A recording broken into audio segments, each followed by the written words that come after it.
வணக்கம். ரொம்பவே சிக்கலான விஷயங்கள கூட ரொம்ப சிம்பிளா படங்களோட சம்ஜாவறது தான் நம்ம நோக்கம்.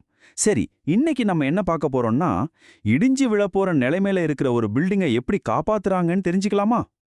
நாம டெய்லியும் எத்தனையோ பில்டிங்ஸ பாத்துக்கிட்டே போறோம் இல்லையா? ஆனா என்னைக்காவது யோசிச்சிருக்கீங்களா? திடீர்னு ஒரு பில்டிங் ரொம்ப வீக் ஆகி டேஞ்சர்னு சொல்லும்போது என்ன பண்ணுவாங்க? இல்லனா ஏற்கனவே இருக்கிற பில்டிங் மேல இன்னும் 2 ஃப்ளோர் கட்டணும்னா அது எப்படி சாத்தியம்?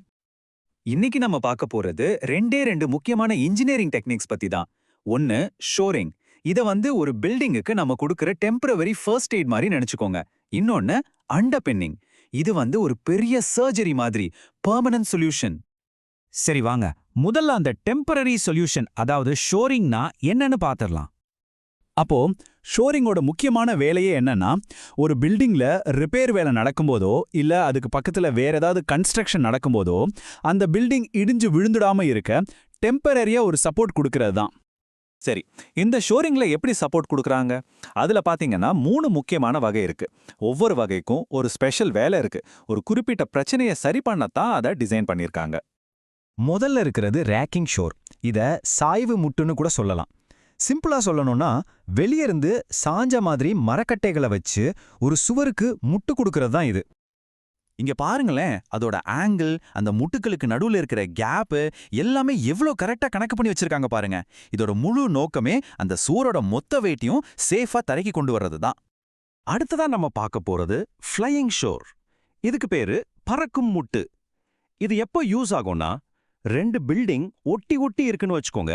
அந்த 2 பில்டிங்கோட சுவத்துக்கும் சப்போர்ட் தேவைப்படும் போது இந்த முறையை தான் பயன்படுத்துவாங்க. ஒரு சாதாரண சிங்கிள் பிளைங் ஷோர் சிஸ்டம் வச்சு கிட்டத்தட்ட 10 மீட்டர் தூரத்துக்கு சப்போர்ட் கொடுக்க முடியும். ஒருவேளை அதுக்கும் அதிகமான தூரம் இருந்தா அப்போ இன்னும் கொஞ்சம் காம்ப்ளெக்ஸான டபுள் ஷோர் தான் யூஸ் பண்ணும். கடைசியா டெட் ஷோர், அதாவது நேர்முட்டு. இது பேர்ல இருக்கிற மாதிரியே ஒரு பில்டிங்கு கீழே இருந்து நேரா செங்குத்தா சப்போர்ட் கொடுக்கறது. இதை எப்படி கற்பனை பண்ணிக்கலாம்னா, ஒரு பெரிய ஸ்ட்ராங்கான ஸ்டூல் மாதிரி பில்டிங்கோட ஒரு பகுதியை மட்டும் தூக்கி பிடிச்சுக்கும். அப்போ அதுக்கு கீழே நின்று நாம சேஃபா வேலை பார்க்க முடியும். ரொம்ப யூஸ்ஃபுல் இல்ல? ஆனா இந்த ஷோரிங் வேலையில ரொம்ப முக்கியமான ஒரு ரூல் இருக்கு. அது என்னன்னா பொறுமை. இந்த டெம்பரரி சப்போர்ட்டை உடனே எடுத்துடக்கூடாது. குறைஞ்சது 1 வாரமாவது, அதாவது 7 நாளாவது அப்படியே விட்டாதான் உள்ள இருக்கிற சிமெண்ட் எல்லாம் நல்லா செட் ஆகும். சரி, ஒரு பில்டிங்க்கு டெம்பரரியா ஒரு ஊன்றுகோல் மட்டும் பத்தாது, பிரச்சனை ரொம்ப பெருசுன்னா என்ன பண்றது? அந்த இடத்துல தான் நம்ம 2வது டாபிக், அதாவது அண்டர்பின்னிங் உள்ள வருது. இது ஒரு பெரிய வேலை. அதாவது ஒரு பில்டிங்கோட ஃபவுண்டேஷனே ரொம்ப வீக்கா இருக்கு, இனிமே தாங்காதுன்னு தெரிஞ்சா அதுக்கு ஒரு பெர்மனன்ட் சொல்யூஷன் கொடுக்கறது தான் இந்த அண்டர்பின்னிங். பொதுவா 2 முக்கியமான காரணங்களுக்காக இதை பண்ணுவாங்க. ஒன்னு, ஒரிஜினல் ஃபவுண்டேஷனை ரொம்ப டேமேஜ் ஆகியிருக்கும். இல்லன்னா அந்த பில்டிங்ல இன்னும் 4 ஃப்ளோர் ஏத்த போறாங்கன்னு வச்சுக்கோங்க. அப்போ வெயிட் அதிகமாகும் இல்லையா? அந்த மாதிரி நேரத்திலும் இதை பண்ணுவாங்க. அப்போ இன்ஜினியர்ஸ் எப்படி இந்த காம்ப்ளிகேட்டடான சர்ஜரியை பண்றாங்க? இதுல நிறைய மெத்தட்ஸ் இருக்கு. ஆனா நாம அதுல ரொம்ப முக்கியமான 3 மெத்தட்ஸ பத்தி மட்டும் இப்ப பார்க்கலாம். இதுல ரொம்பவே ட்ரெடிஷ்னலான ஒரு முறை தான் இந்த பிட் மெத்தட். இதுல என்ன பண்ணுவாங்கன்னா, முதல்ல பில்டிங்கோட வெயிட்டை டெம்பரரியா வேற பீம்ஸ் மேல மாத்திடுவாங்க. அப்புறமா பழைய ஃபவுண்டேஷனுக்கு கீழே கொஞ்சம் கொஞ்சமா பகுதி பகுதியா குழி தூண்டி அந்த இடத்துல புதுசா ஸ்ட்ராங்கான ஃபவுண்டேஷனை கட்டுவாங்க. ஆனா இதுல ரொம்ப இன்ட்ரெஸ்டிங்கான விஷயம் என்னன்னா, எந்த மெத்தட் யூஸ் பண்ணணுங்கிறது நம்ம கையில இல்ல. அந்த இடத்துல மண்ணு எப்படி இருக்கு, தரை எப்படி இருக்குங்கிறத பொறுத்து தான் முடிவெடுப்பாங்க. உதாரணத்துக்கு, ஒரு இடத்துல தரை ரொம்ப வீக்கா தண்ணி ஊறி போய் இருக்குன்னா அங்க பைல் மெத்தட் தான் சரி. இதுல என்ன பண்ணுவாங்கன்னா, நீளமான பைல்ஸை பூமிக்குள்ள ரொம்ப ஆழமா செலுத்துவாங்க. எங்க ஸ்ட்ராங்கான பாறை வருதோ அது வரைக்கும் அந்த பைல்ஸ் உள்ள போகும்.